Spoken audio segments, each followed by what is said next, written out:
channel. My name is Erica, and this is Rick's Reads.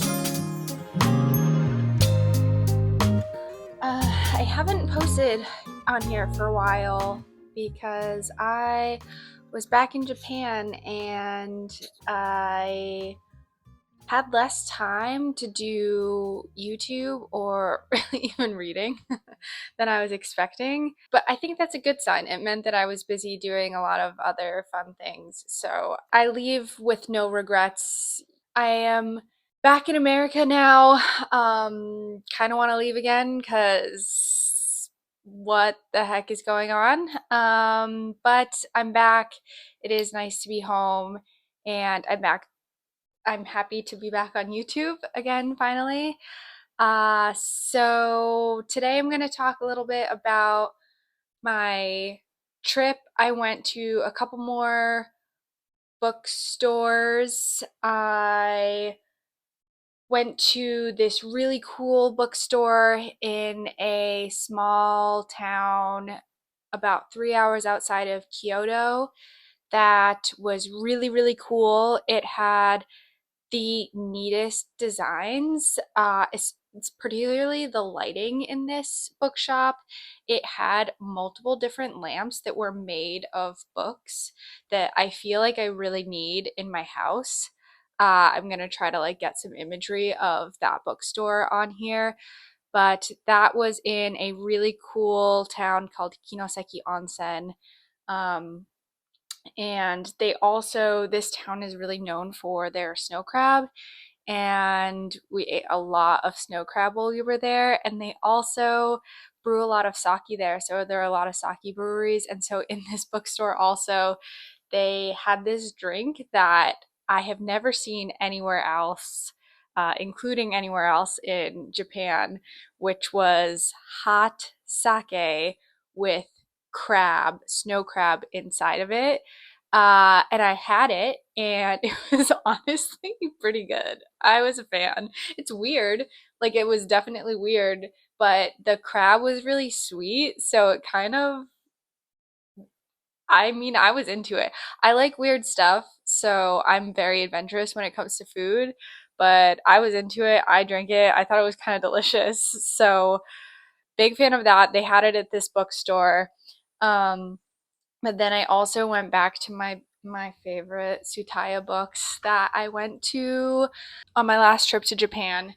And I got some more books this time, the same bag as before.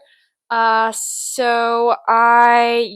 gonna talk about those. And then I also feel like even the books that I didn't actually physically purchase, I restrained myself. I only got two books. But in addition to the two books that I purchased, I also added a couple books that they had on display there onto my Goodreads because I really like the collection of books that they have at this bookstore.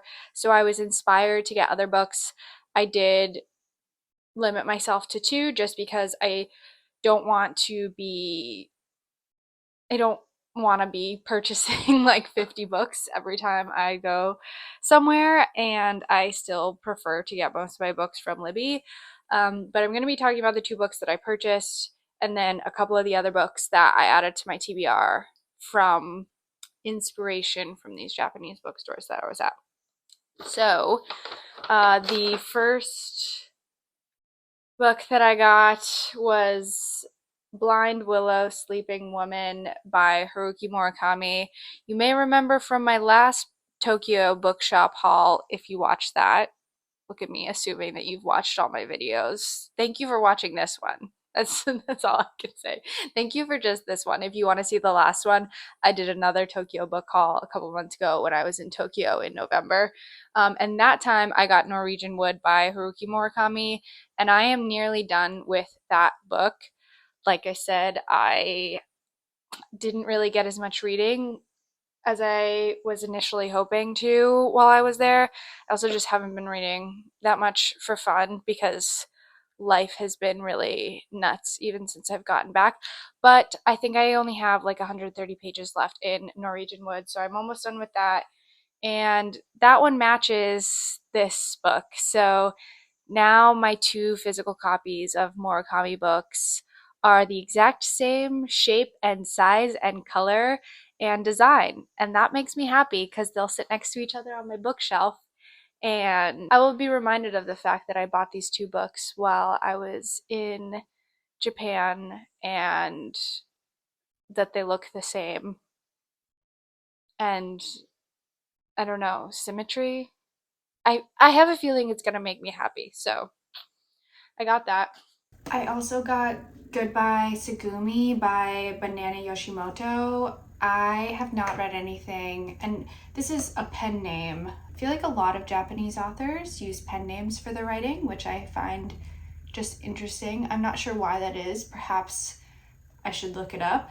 But I have not read anything by Yoshimoto in the past, but I've heard that she is a very popular contemporary fiction author in Japan, and this is one of her more popular books. I think it's about two cousins, Maria and Sugumi, who live in like a seaside town, and then Maria moves into Tokyo at some point in the book, and it explores relationship dynamics between different family members and growing up in like going to university. I am into contemporary fiction, and this was a small book by a very popular author that I wanted to explore. So I know that she's got a number of other like kind of little contemporary fiction novels. I think her the author's father was actually a poet, and then I think a number of people, maybe her sister was also worked in literature. So her whole family kind of she's kind of grown up around a very literary family. So interested to check out this author and explore this book in Goodbye Sugumi.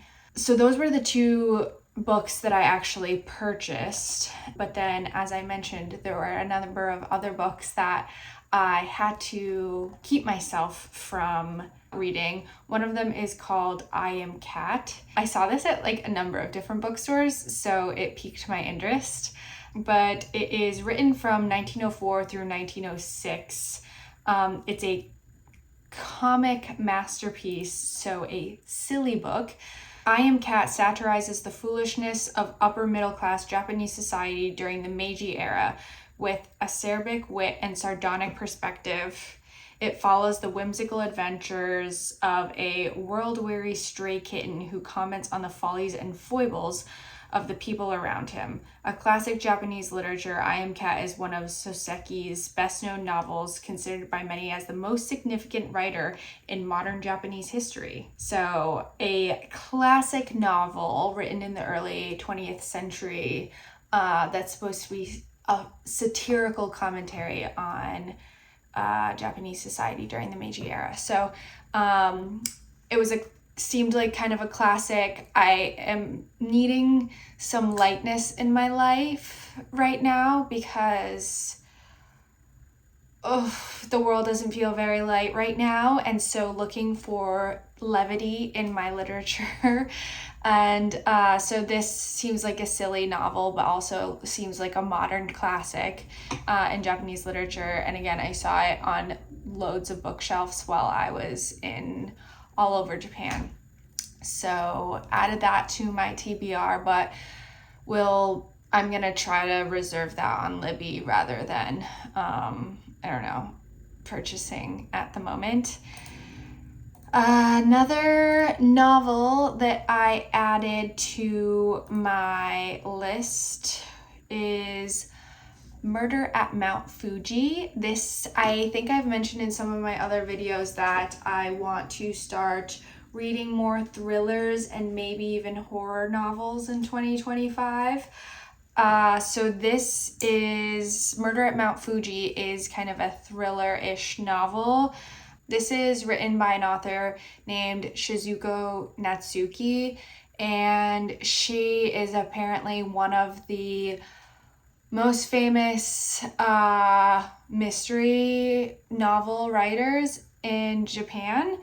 So I thought that this author was kind of what interested me about her book. About this book specifically, I was reading the back of Murder at Mount Fuji, and it kind of just talked about Natsuki and how she's like one of the most famous thriller authors in Japan. But of course, the back of her book would say that.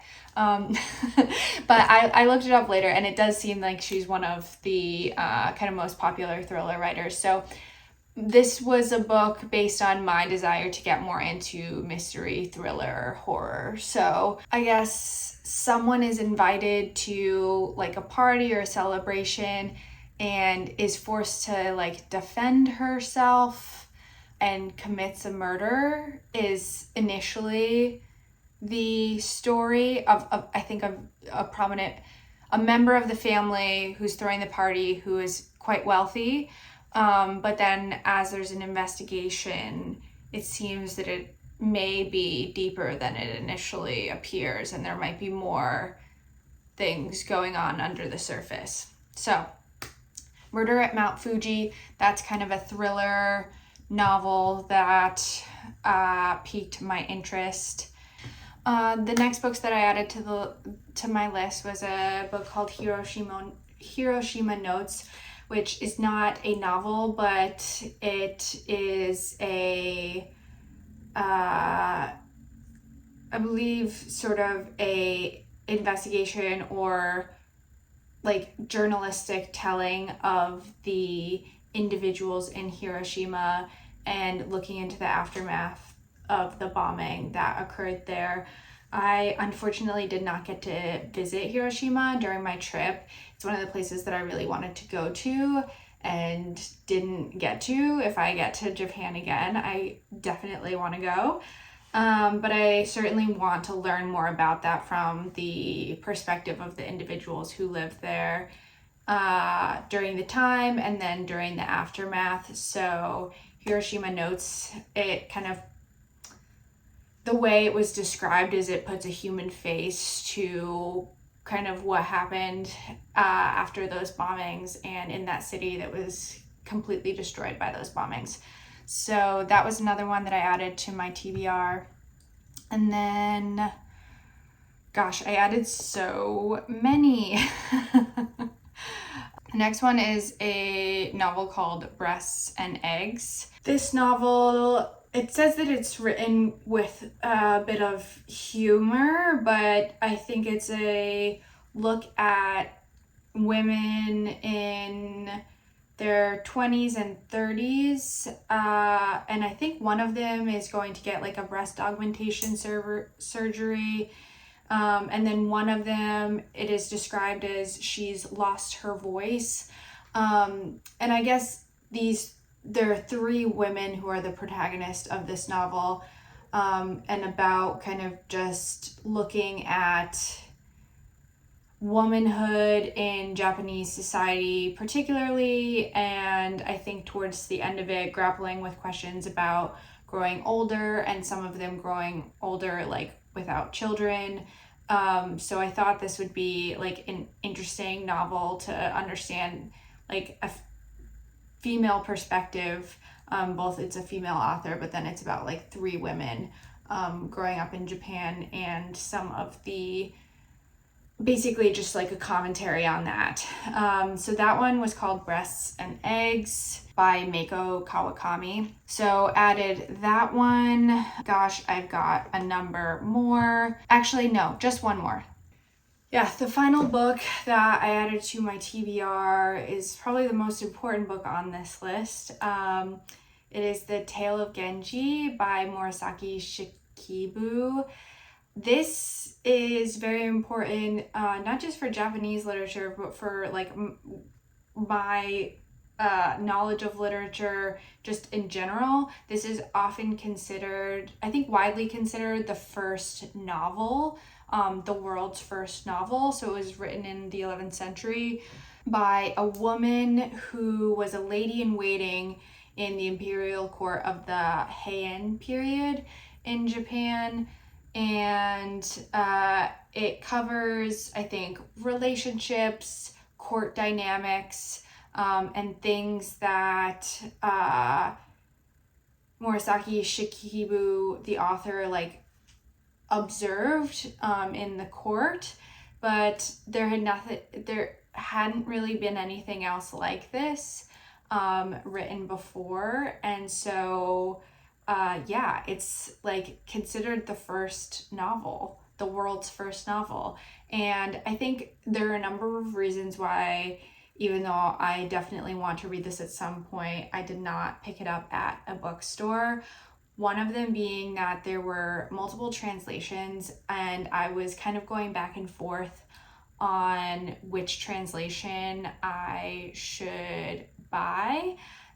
If any of you have read The Tale of Genji in an English translation and have thoughts on which translation you read, or if you've done any research into which one you would recommend, please let me know, because I am still trying to decide which translation which would be the best. This novel's been around for so long that a lot of people have kind of like taken it upon themselves to work on an English translation. So that's one of the reasons. It's also a very large book, and my suitcases were absolutely stuffed.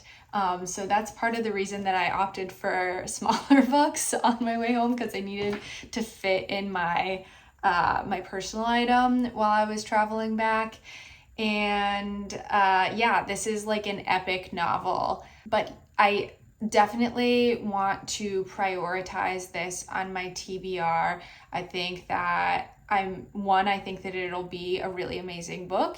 And then two, I just think that it's important for my own literary knowledge to read this. So yeah, that rounds out the list of all of the additional books that I saw at Japanese bookstores that I restrained myself from buying, in addition to the two that I actually did purchase. So yeah, if you've read any of these and you have feedback, specifically if you've read The Tale of Genji and have feedback on a translation that I should buy, please let me know. And yeah, I'm happy to be back on YouTube. Hope you all are doing all right.